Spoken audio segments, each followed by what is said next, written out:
Reiki, Kundalini, Yoga, Prana, itu tali tiga uang itu. Itu semua bagian dari gerakan New Age. Vatikan sudah mengeluarkan suatu surat atau petunjuk bahwa New Age 100% bertentangan dengan iman Kristen, dengan iman Katolik. Nge-seks itu yang penting suka sama suka gitu. Shalom Alaikum, kita mau membahas mengenai setan modern, menyingkap kuasa gelap masa kini, seperti apa? Aku akan menyampaikan kepada saudara-saudari semuanya bahwa setan memiliki dua macam tipu muslihat. Yang pertama, tipu muslihat pada zaman kuno. Yang kedua, tipu muslihat modern. Yang kuno bagaimana? Dengan menakut-nakuti orang. Dengan mengatakan setan itu benar-benar ada. Setan itu nyata, tidak hanya mujizat. Tapi setan itu nyata. Bahkan yang nomor dua, setan sangat mengerikan. Hati-hati. Kalau kamu melawan setan, tidak mungkin menang. Sebab setan kuasanya besar. Itu pada zaman kuno. Maka pada zaman kuno orang takut mengenai kehadiran jahat, kehadiran kuasa jahat. Ada banyak ritual kurban penyembahan pada agama-agama pada masa kuno. Sebenarnya ingin supaya setan tidak mengganggu. Itu tipu muslihat kuno. Setan itu memperbesar dirinya seakan-akan begitu supaya orang takut dan ngeri. Tetapi pada zaman modern, setan memakai cara yang sedikit lain. Setan seperti menghilangkan dirinya. Supaya pada zaman modern ini orang nggak terlalu percaya tentang setan. Karena apa? Rasio sekarang. Ya rasio, sains, ilmu pengetahuan, teknologi, akal budi. Lalu menganggap setan itu tidak ada, setan itu hanya isapan jempol masa kecil, setan hanya dongeng-dongeng dari masa zaman dulu. Sehingga orang tidak menyadari sedang dikepung dan sedang berada di dalam peperangan melawan kuasa kejahatan. Itu pada masa kini seperti itu. Nah saudara-saudari, sesungguhnya kita berada di tengah pertempuran. Karena apa? Setan selalu ingin menjatuhkan kita. Setan selalu ingin merebut jiwa kita dari tangan Tuhan. Maka di dalam tradisi liturgi gereja Katolik kita punya doa yang namanya doa Santo Mikael. Yang kata-kata pertamanya adalah Defendi nos in prelio, yang artinya pertahankan kami dalam peperangan atau belalah kami pada hari pertempuran. Dan dalam gambar ini kita lihat, itulah yang kita alami hari demi hari di mana setan selalu ingin mengambil jiwa kita dari tangan Tuhan. Lalu kita akan maju sesuai dengan tema kita, bagaimana peperangan melawan kuasa jahat pada zaman now ini, pada masa kini itu seperti apa? Tipu muslihatnya, kamuflasenya itu seperti apa? Aku akan memperlihatkan kepada saudara-saudari 9 strategi setan. Yang pertama, strateginya adalah setan mengarahkan kita untuk menyembah ilah yang lain atau yang simpelnya adalah tahayul dan okultisme. Sebenarnya tahayul dan okultisme yang merupakan bagian dari penyembahan ilah lain adalah strategi masa kuno. Namun asiknya adalah strategi kuno ini masih berjaya sampai hari ini. Itulah kenapa kalau kita malam Paskah selalu menolak tahayul dalam arti menolak penyembahan Allah lain, menolak setan, menolak okultisme. Dalam janji baptis pada malam Paskah kita selalu menolak itu. Karena apa? Sekali lagi, ini strategi masa kuno, tetapi sayangnya masih selalu berhasil sampai hari ini. Ya kita dapat mudah sekali percaya mengenai hal-hal seperti itu. Bawang putih ngusir ini, benda ini ngusir itu, macam-macam lah. Kalau Anda tahu angka 4, itu angka mati, 13 angka sial, segala macam yang terkait dengan seperti itu. Bahkan pemakaian batu akik, kuku ini, kuku itu, dan lain sebagainya. Itu tahayul-tahayul pada zaman kuno yang sampai sekarang masih ada yang melaksanakannya. Romo apakah masih ada seperti itu? Wah, bertebaran. Dan harus jujur diakui orang-orang Katolik juga ada. Nggak sedikit yang masih percaya pada tahayul okultisme yang datang ke pesugihan untuk karir, untuk perkembangan usahanya, untuk segala macam datang ke orang pintar, paranormal, nggak normal, yang gitu-gitulah. Anda tahu yang saya maksud. Itu masih ada sampai sekarang. Yang nomor 2 strateginya adalah pseudoscience. Nah ini murni mulai zaman modern ini. Zaman kuno tidak ada. Karena zaman kuno sains atau ilmu pengetahuan teknologi sangat masih kuno, belum berkembang. Nah yang dimaksud dengan pseudoscience adalah sok ilmiah atau sok sesuai dengan ilmu pengetahuan, padahal sebenarnya enggak seperti itu. Pseudoscience sesungguhnya membungkus barang lama, yaitu tahayul dan okultisme dengan kemasan yang baru, yaitu sains. Barangnya lama, yaitu tahayul dan okultisme, tetapi kemasannya adalah kemasan baru. Kemasannya adalah kemasan sains atau ilmu pengetahuan dan teknologi. Misalnya Anda bisa melihat gambar di sini. Ini sebenarnya tahayul dan okultisme ya, tapi menggunakan kata lihat, energy flow, divine energy map dan sebagainya. Istilah-istilah yang dipakai scientific, boleh dikatakan sangat sesuai dengan ilmu pengetahuan. Tetapi sesungguhnya kalau dibuktikan dengan menggunakan ilmu pengetahuan, fisika, biologi, apapun, tidak cocok sama sekali. Tetapi istilah-istilah yang dipakai menjerumuskan orang dan menganggap itu bukan bagian dari tahayul, bukan bagian dari okultisme. Padahal sebenarnya bagian dari okultisme dan tahayul, hanya dikemas dengan bungkus yang baru. Isinya lama. Sesungguhnya strategi pertama dan kedua saling menjalin, saling menggerakkan, saling mempengaruhi, dan saling menguatkan. Tahayul dan okultisme pada zaman sekarang itu disuburkan oleh pseudosains. Dan pseudosains itu menggerakkan untuk orang percaya pada tahayul dan okultisme karena menyangka tahayul dan okultisme sudah bukan tahayul lagi karena dapat dijelaskan dengan kata-kata, istilah, terminologi yang saintifik sesuai dengan pengetahuan. Ini berbahaya sekali. Nanti di bagian-bagian terakhir contoh-contoh yang nyata dapat kuberikan kepada saudara-saudari. Strategi yang ketiga ini baru dimulai tahun 60-an adalah revolusi seks yang dimulai dari negeri Amerika pada awalnya.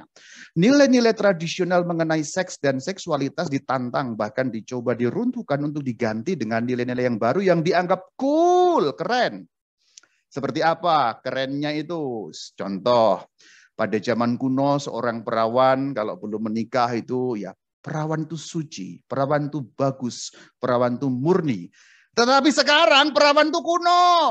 Kalau kamu menikah masih perawan, oh kuno sekali kamu, tidak ikut perkembangan zaman. Tidak cool. Yang cool adalah kalau kamu menikah, kamu sudah tidak perawan, itu cool, keren. Nah itu revolusi seks yang pada mulanya dimulai dari tanah Amerika dan sekarang tampaknya menyebar kemana-mana. Revolusi seks, pandangan-pandangan tentang seksualitas, tentang seks itu sendiri, nilai-nilai pada masa kuno, nilai-nilai yang sesuai dengan ajaran gereja, sekarang ditantang dan dicoba diruntuhkan. Semua yang bergerak di balik itu adalah kuasa gelap. Dan sesungguhnya ini merupakan bagian dari kamuflase kuasa gelap yang mau merebut jiwa kita dari tangan Tuhan. Macam-macam lah itu gimmick-gimmick tentang itu. Yang keempat strateginya menggunakan media. Nah ada penemuan media yang baru, yang sangat cepat. Saya bukan mengatakan media itu dari setan, bukan ya. Media itu murni netral, itu penemuan manusia, perkembangan zaman karena ilmu pengetahuan teknologi hasil akal budi manusia. Nah yang disebut sebagai kamuflase kuasa jahat bukan medianya, tapi penggunaan medianya itu. Medianya sih netral, itu sama seperti pisau, netral ya. Pisau itu dapat Anda gunakan untuk memasak, masakannya Anda antarkan ke pasturan sehingga pastor bisa ikut menikmati makanan Anda. Tapi pisau yang sama bisa digunakan untuk mengancam orang, bahkan membunuh orang. Pisaunya netral, penggunaannya tidak netral. Nah, di sini sama, medianya netral, penggunaannya tidak netral. Dan setan menyelip di tengah, katakanlah begitu, mengacak-acak penggunaan teknologi sehingga diarahkan teknologi yang sebenarnya netral itu untuk hal-hal yang tidak sesuai dengan kehendak Tuhan. Silakan Anda hitung sendiri. Kerusakan di muka bumi yang terjadi oleh karena media. Yang diawali oleh media, dipicu oleh media, diperbesar oleh media, didorong oleh media, dan segala sesuatu yang terkait dengan itu. Kita bisa ingat peristiwa yang belum terlalu lama di negeri Perancis. Bahkan orang ada yang digorok hanya karena hoax. Waktu itu ada seorang anak yang membuat hoax, lalu gurunya dibunuh karena soal-soal penistaan agama. Tidak hanya itu, ada banyak sekali hoax, kabar bohong, berita bohong yang membuat hidup kita, dunia kita hancur berantakan. Yang kelima, seks dan media. Ini digabungkan tadi. Yang ketiga dan yang keempat. Revolusi seks dipertemukan, diramu, digabung dengan media. Anda tentu kenal dengan ini ya, logo peringatan ini tahu ya. Siapa yang nggak tahu? Kalau nggak tahu berarti Anda suci sekali pasti. Atau nomor dua kemungkinannya Anda gaptek sekali, nggak bisa menggunakan teknologi. Nah pasti Anda tahu logo seperti ini ya. Kenal kan ya? Tahulah ya. Kita lihat ada berita pornografi masih merajai konten negatif internet Indonesia. Lihat ya, ini belum terlalu lama kabar ini. Bahkan dikatakan ini 2021, ini belum lama. Kominfo menemukan 1,1 juta konten pornografi di internet sepanjang 2021. Ini konten pornografinya loh, yang 1,1 juta. Yang akses berapa? Ini kontennya. Dan itu yang ditemukan oleh Kominfo. Kominfo tentu tidak bisa menemukan semuanya, bukan? Mengerikan, bukan? Seks dan media ketika diramu, itu kamuflase yang luar biasa, yang ini menghiasi hari-hari kita sehari-hari, menghiasi dunia kita sekarang, tapi sesungguhnya kalau Anda mengerti, itu kamuflase kuasa gelap yang bekerja di balik itu semua. Mungkin Anda mengharapkan ketika saya bicara mengenai kuasa gelap, saya bicara mengenai dukun. Nah, itu barang kuno, itu sesuatu yang sudah kuno. Meskipun di dalam strategi pertama tadi masih laku juga untuk zaman modern. Setan bergerak lebih jauh daripada itu. Setan bergerak yang melebihi apa yang kita bayangkan. Apa yang pada masa kuno berhasil, pada masa sekarang tidak terlalu berhasil. Sehingga setan menyesuaikan dengan hidup kita dalam cara mereka menjaring jiwa-jiwa untuk diajak ke neraka. Seks dan media ini salah satunya. Anda tahu, ada juga Instagram. Apakah di Instagram ada pornografi, Romo? Ya, mungkin ada, tapi umumnya nggak ada karena akan kena blokir ya. Tetapi konten-konten yang mengarah kepada pornografi atau sekurang-kurangnya membuat toleransi kita menjadi jauh, ada banyak. Anda tentu tahulah istilah ini, pemersatu bangsa. Kalau Anda nggak tahu, mungkin Anda terlalu alim, mungkin Anda nggak tinggal di bumi, atau mungkin Anda nggak tahu Instagram, atau mungkin Anda gaptek, nggak ngerti teknologi. Tapi kalau Anda tahu istilah pemersatu bangsa, ya oke lah, Anda tahu lah ya. Itu berarti Anda masih tinggal di bumi. Yang saya maksudkan adalah Instagram yang mengandung visual yang kuat itu, memang bukan untuk konten pornografi, tetapi untuk membuat toleransi kita terhadap pornografi, terhadap paparan ketelanjangan, terhadap paparan nudity, itu menjadi lemah. Artinya kita lalu menjadi sangat toleran. Itu biasa sekarang. Kalau cuma kelihatan bikini begitu, biasa saja, itu nggak ada yang heboh. Anda bisa tahu ya, hal-hal seperti ini. Ini saya sengaja tutup lah ini ya, viral ya. Ada namanya di situ. 10 potret cantik nama sang pemersatu bangsa viral. Dan ini bukan 1-2 loh kalau Anda buka Instagram loh. Pemersatu bangsa itu ya. Instagram yang banyak juga manfaat positifnya, orang bisa berdagang, bisa berusaha, menawarkan produknya di situ. Penggunaannya diarahkan oleh kamuflase kuasa gelap untuk membuat kita terarah kepada konten pornografi, terarah kepada ketelanjangan.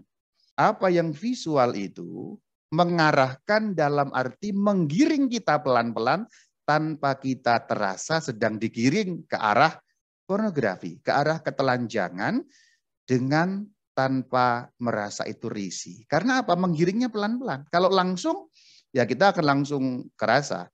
Ini menggiringnya pelan-pelan karena dari dulu pelan-pelan revolusi seks, kemudian media digabungkan dengan revolusi seks, lalu tahun 90-an makin ke sini, 2000 awal, lalu 2010 awal ketika internet makin cepat juga di Indonesia, lalu 2015 ke sini makin marak, lalu hal-hal seperti ini menghiasi kita sehari-hari.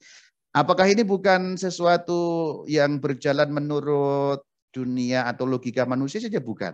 Di balik itu kuasa jahat.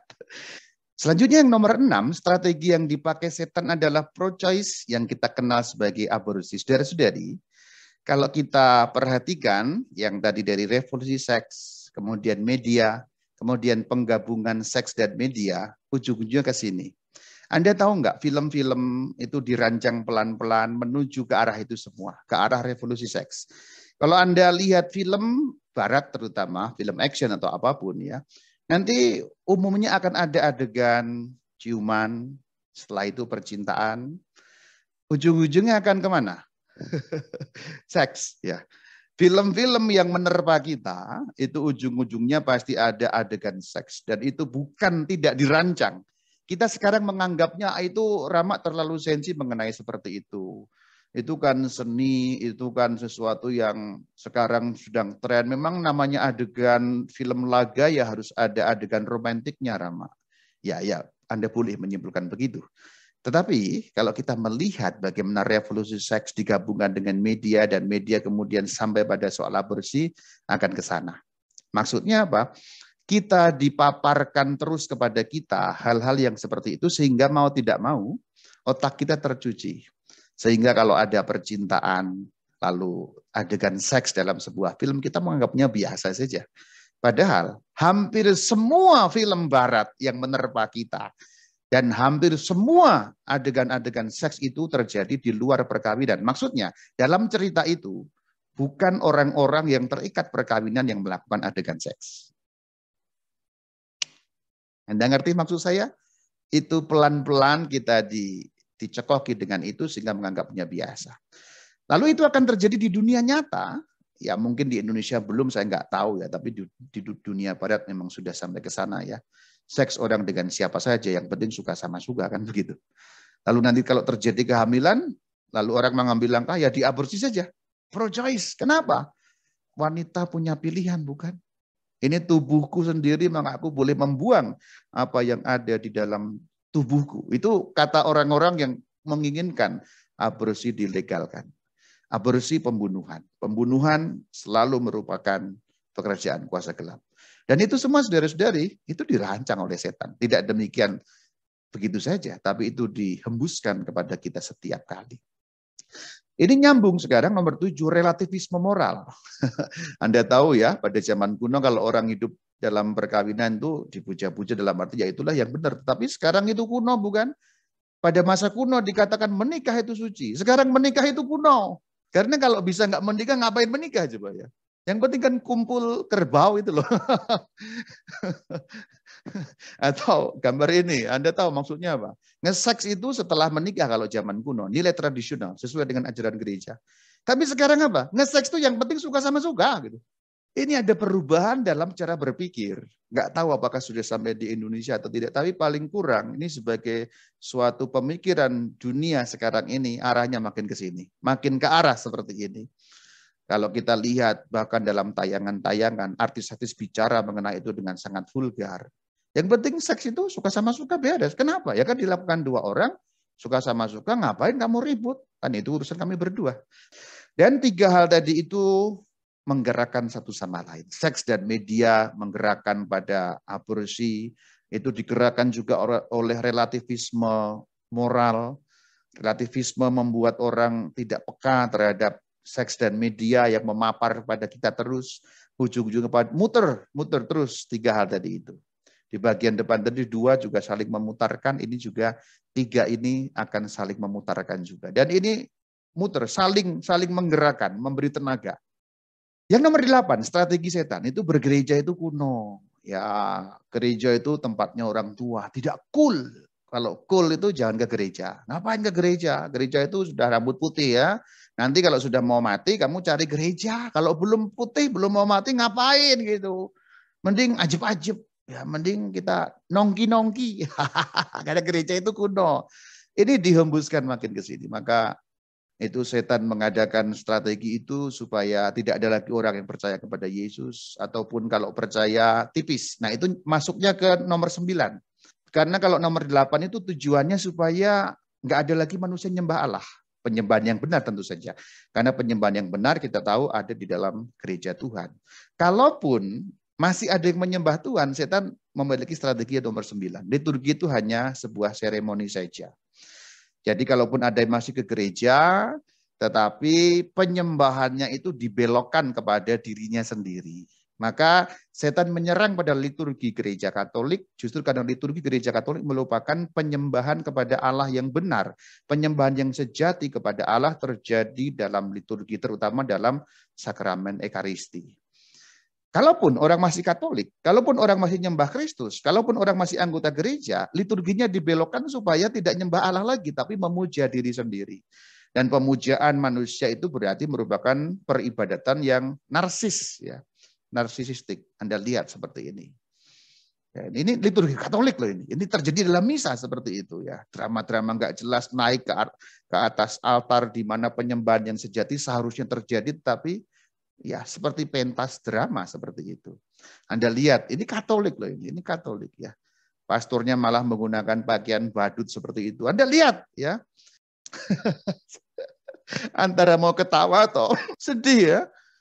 Ya uskup ya, lalu coba lihat dalam liturgi dalam peribadatan ya seperti itu. Atau ini begini ya. Lucu-lucuan memang lucu. Ini kan lucu-lucuan Rama ya. Ya Anda boleh menganggapnya itu lucu. Dan memang lucu seperti itu. Tetapi ketika itu terjadi dalam liturgi, sesungguhnya ini menggeser penyembahan kepada Allah, lalu menjadikan itu penyembahan kepada diri manusia. Anda lihat, ini lucu. Pastornya akan ditepukin orang senang ibadat, happy, menarik ya. Tapi apakah itu penyembahan yang sejati kepada Allah? Pasti bukan. Atau seperti ini, misa dengan ya. Bukankah seperti itu menarik kaum muda, Rama? Ya boleh jadi menarik kaum muda. Lalu masalahnya apa kalau menarik kaum muda? Musik rock juga menarik kaum muda, bukan? Apa maksudnya? Apa gunanya menarik kaum muda tetapi bukan pada penyembahan yang sejati ya? Tentu bukan seperti itu yang dimaksud oleh Tuhan Yesus dengan sakramen sucinya kan. Nah, itu makanya liturgi hanya seremoni sehingga hal-hal seperti ini lalu menjadi banal dan menjadi biasa. Lalu ini bahkan seorang uskup, Anda lihat ini nanti ada main-mainnya di depan altar seperti itu. Itu menarik Romo, membuat orang antusias masuk gereja. Lalu apa gunanya seperti itu? Nonton bola juga orang antusias kan? Bukan soal antusiasme, tapi soal penyembahan yang benar kepada Allah. Ya. Anda bisa lihat ada banyak contoh sekali mengenai itu. Liturgical abuse yang luar biasa berat terjadi dalam gereja kita yang sesungguhnya ini cara-cara yang dipakai setan untuk membelokkan ini tadi ya. Supaya penyembahannya itu bukan kepada Allah tapi kepada dirinya sendiri. Nah, Anda mulai mengerti bahwa penyerangan terhadap liturgi, pelanggaran terhadap liturgi, liturgi yang ngawur, yang menganggap liturgi hanya sebuah seremoni itu merupakan kamuflase kuasa gelap yang ingin mengambil berkat-berkat rohani dari kita. Strategi yang pertama yang disebut kuno, tetapi ternyata masih sangat laku sampai pada hari ini. Padahal peringatan mengenai penyembahan ilah lain, tahayul okultisme itu sudah disampaikan dalam Alkitab. Kita lihat dalam Matius 6 ayat 24, tak seorang pun dapat mengabdi kepada dua tuan. Maka kita tidak bisa menyembah Allah sembari kita memuja iblis. Karena kita harus ingat pada perintah yang pertama, itu ada di dalam Lukas 4 ayat 8. Yesus berkata kepadanya, ada tertulis engkau harus menyembah Tuhan Allahmu dan hanya kepada Dia sajalah engkau berbakti. Itu referensinya ada di kitab Keluaran pada pasal ke-20 ayat kedua dan ketiga. Akulah Tuhan Allahmu, jangan ada padamu Allah lain di hadapanku. Ini jelas sekali. Alkitab mengatakan dengan sangat jelas jangan ada ilah yang lain. Jangan kamu punya sembahan yang lain selain hanya Tuhan Allah kita, Allah Tritunggal Maha Esa. Terkait dengan penyembahan ilah lain ini, ajaran gereja pun sangat jelas memberitahu kepada kita dan ajaran gereja tercantum di dalam KGK 2110. Bunyinya seperti ini. Perintah pertama melarang menghormati Allah-Allah lain di samping Tuhan yang Esa. Ia melarang tahayul dan ketidakpercayaan. Perhatikan, tahayul dilarang. Ketidakpercayaan, okultisme. Yuk kita lihat contoh tahayul di sekitar kita. Ada banyak sekali, tapi aku melihat beberapa contoh yang langsung nyata saja. Anda lihat itu ya. Ini lift ya, 1, 2, 3, terus 3A. Lalu 5. 4 tidak ada. Kenapa? Karena 4 di dalam bahasa Mandarin itu bunyinya mirip dengan kata mati ya. Se. Jadi itu 4 mati sama. Lalu 4 ditolak karena 4 berarti mati. Padahal kalau kita lihat hurufnya berbeda. Bunyinya sama tetapi nadanya berbeda. Nah ini sebenarnya kepercayaan tahayul yang ya banyak orang percaya Romo. Ya silakan saja. Tapi kalau kita lihat nalarnya, Anda lihat 4 itu gambarnya karakter seperti itu. Mati itu karakternya seperti itu. Beda bukan? Ya sama-sama ya oke, tapi nadanya lain. Kita tahu dalam bahasa Mandarin nadanya lain, itu bunyinya lain sehingga artinya berbeda. Lalu dari mana logikanya bahwa 4 itu kemudian mati sehingga kamu harus menyingkirkan angka 4 dari angka Ya ini kita boleh ketawa, tapi itulah yang terjadi. Takhayul di sekitar kita. Saya tidak bermaksud menyinggung siapapun atau etnis apapun. Ini beberapa contoh yang kemudian dapat kita lihat di dalam sehari-hari ya. Ada beberapa contoh yang lain lagi mengenai takhayul. Orang Jawa juga tidak kurang takhayulnya, orang Batak tidak kurang takhayulnya, orang Chinese tidak kurang takhayulnya, orang Flores juga tidak kurang takhayulnya. Nah, tugas kita adalah memeriksa apakah itu takhayul atau tidak, sehingga kita tidak terjebak pada takhayul-takhayul yang demikian. Ingat, setiap malam Paskah takhayul ditolak karena itu berkaitan dengan penyembahan ilah lain. Selain melarang takhayul, perintah pertama juga melarang keberhalaan. Itu ada di KGK 2112. Pemujaan berhala tidak hanya ditemukan dalam upacara palsu di dunia kafir. Pemujaan berhala itu ada apabila manusia menghormati dan menyembah suatu hal tercipta sebagai pengganti Allah. Apa itu maksudnya? Ya dewa-dewa contohnya. Setan-setan, umpamanya dalam ritual-ritual satanisme atau kekuasaan kenikmatan bangsa nenek moyang negara, uang ya. Uang bisa menjadi berhala dan hal-hal seperti itu. Ini sudah sangat jelas diungkapkan di dalam KGK 2113. Pemujaan berhala, itu kata KGK 2113, mengeluarkan orang dari persekutuan dengan Allah. Apa maksudnya mengeluarkan orang dari persekutuan dengan Allah? Maksudnya dosa mortal. Simpelnya, kalau kamu menyembah berhala, kamu tahayul, kamu okultisme, kamu berbuat dosa mortal. Dan kita tahu di dalam ajaran Katolik dosa mortal membuat orang nyemplung neraka. Itu referensinya ada di Galatia 5, 20, 21. Tidak hanya itu, ada banyak referensi mengenai itu. Tapi saya tampilkan satu saja.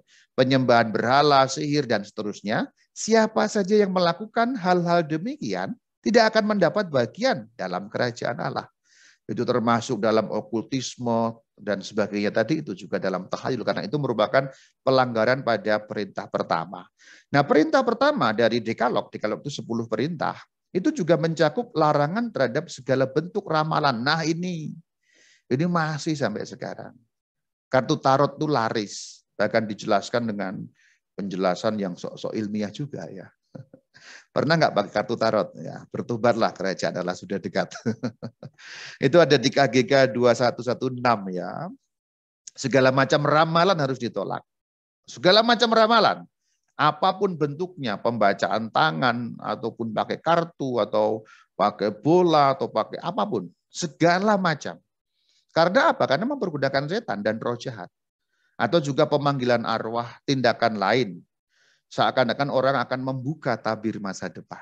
Jadi ramalan apapun bentuknya, KGK 2116 sudah mengatakan ditolak. Atau juga ini keterangan yang lebih rinci di sini ya, horoskop.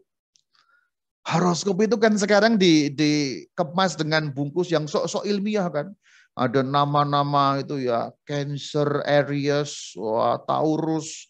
Itu seakan-akan pergerakan bintang-bintang, padahal bullshit semua itu. Nggak ada hubungan dengan urusan horoskop itu.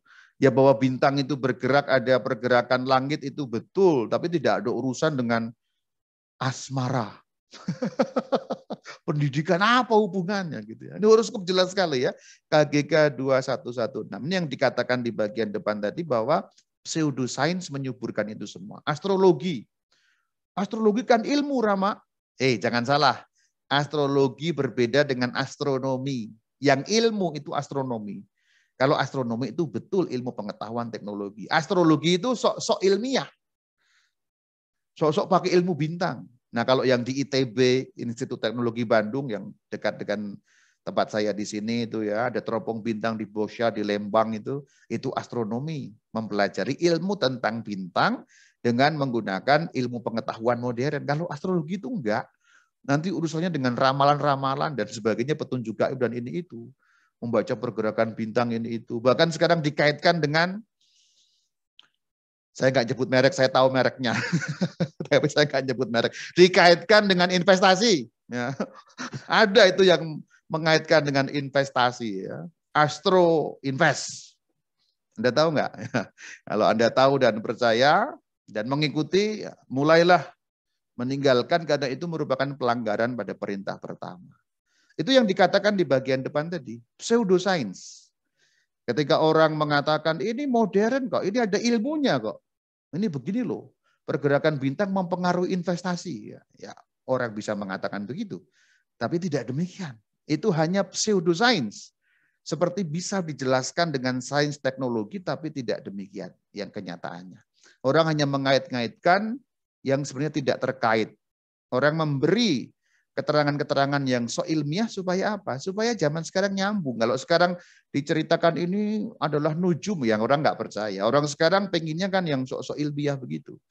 Maka yang berbau tahayul, okultisme pun diberi keterangan-keterangan yang ilmiah. Itu yang merepotkan zaman sekarang itu begitu. Orakel, pratanda, petunjuk gaib, paranormal, medium orang mati contohnya. Bahkan sekarang paranormal itu sangat biasa menggunakan istilah energi. Wah itu. Kalau sudah pakai kata energi itu seakan-akan kan modern gitu ya. Padahal ya tidak gitu. Itu sama dengan dukun dari tahun 60-an, dari tahun 30-an dari zaman Belanda gitu ya. Ya, itu.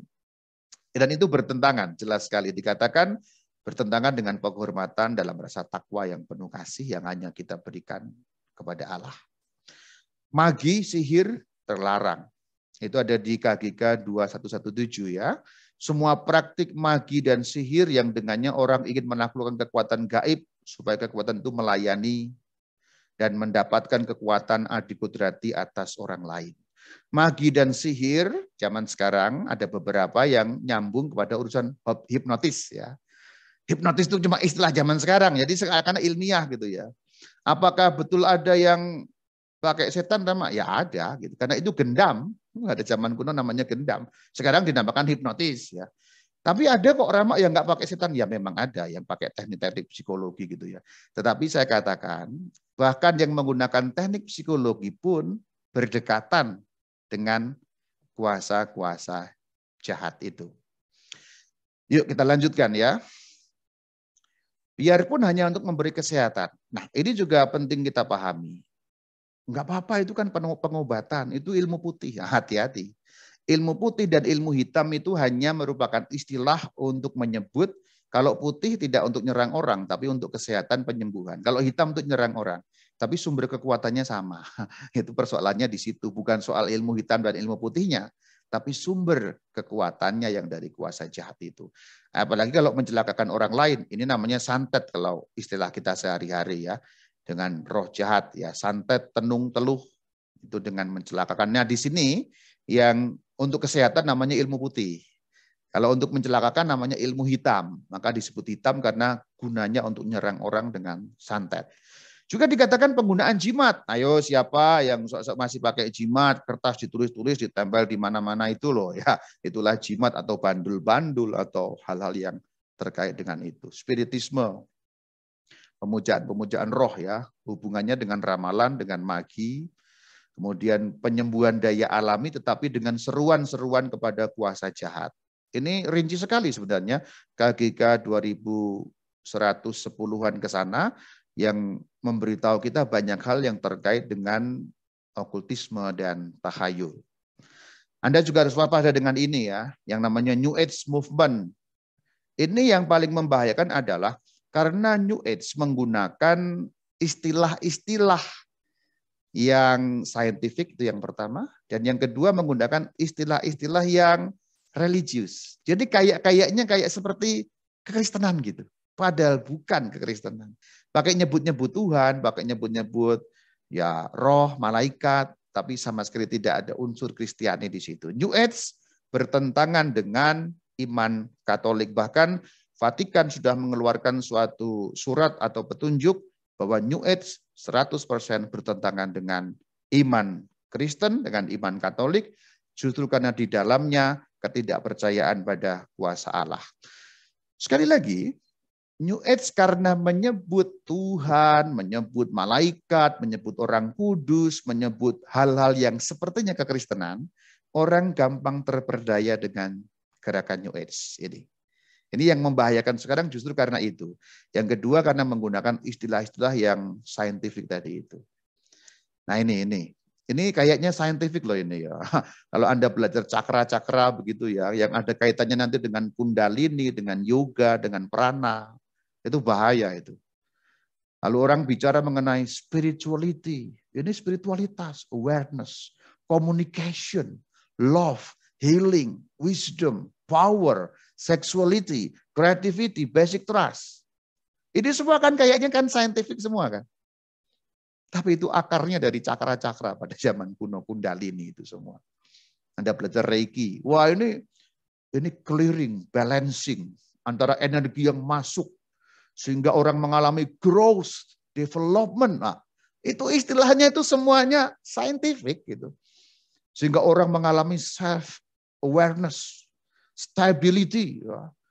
Ada circulation of energy yang membuat strengthen. Itu dia saudara. Reiki, Kundalini, yoga, prana, itu tali tiga uang itu. Itu semua bagian dari gerakan New Age. Anda juga tahu ini. Ini sebenarnya berasal dari zaman kuno yang terkait erat dengan urusan kuasa jahat. Sekarang tampaknya akrab dengan kita justru karena diberi istilah-istilah yang sangat familiar. Ini ujung-ujungnya di sini nih, New Age Movement. Ya ini memprihatinkan memang bagian-bagian ini. Ini yang tadi saya katakan, ini sebenarnya barang lama, tapi karena dikemas dengan barang baru, lalu diberi label-label yang modern, maka orang menganggapnya ini modern. Maka saya mengatakan di judul awal tadi, ini setan modern ya. Prana apa ini semuanya ya. Termasuk yang penyembuhan ya, pranic healing ya. Coba perhatikan ya. A major breakthrough in energy. Wah, energi. Sehingga orang, wah ini energi kan. Ini kan berarti bisa dijelaskan dengan fisika ya Rama ya. Tidak ada fisika di situ. Nah ini kembali keingat di sini ya. Pseudosains, tahayul okultisme ada di sana. Ini saling menyuburkan dan mengkamuflase dan memang berbahaya sekali untuk iman kita. Epilog bagian terakhir. 1 Petrus 5 ayat 8. Sadarlah dan berjaga-jagalah. Lawanmu si iblis berjalan keliling sama seperti singa yang mengaum-aum dan mencari orang yang dapat ditelannya. Ingat juga Matius 6:24. Tak seorang pun dapat mengabdi kepada Tuhan. Dua Tuhan. Maka sangat penting mengenali Tuhan yang lain itu. Karena pada zaman modern kamuflasenya luar biasa. Sehingga Tuhan yang lain yaitu iblis itu seringkali menyamar sebagai malaikat terang. Bahkan seringkali menyamar sebagai Tuhan sendiri.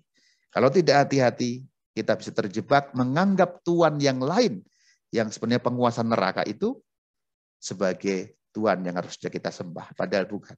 Kuncinya apa? Dengarkan ajaran gereja dengan sungguh-sungguh. Maka ingat Injil Lukas pada bab 4 ayat 8, engkau harus menyembah Tuhan Allahmu dan hanya kepada Dia saja engkau berbakti. Kita juga ingat KGK 2117, gereja memperingatkan umat beriman untuk tidak ikut kebiasaan itu. Kebiasaan apa yang dimaksud? Yang sudah saya bahas tadi itu. Dari KGK 2112, 3, 4, 5, 6, dan bagian terakhir, ini dikatakan gereja memperingatkan untuk tidak ikut yang sudah disebut sebelumnya tadi itu. Hati-hati. Kuncinya Yakobus 4 ayat 7. Tunduklah kepada Allah, lawanlah iblis, ia akan lari daripadamu. Dan untuk tunduk kepada Allah, caranya kita mendengarkan magisterium pengajaran gereja. Maka selamatlah kita. Shalom alaikum.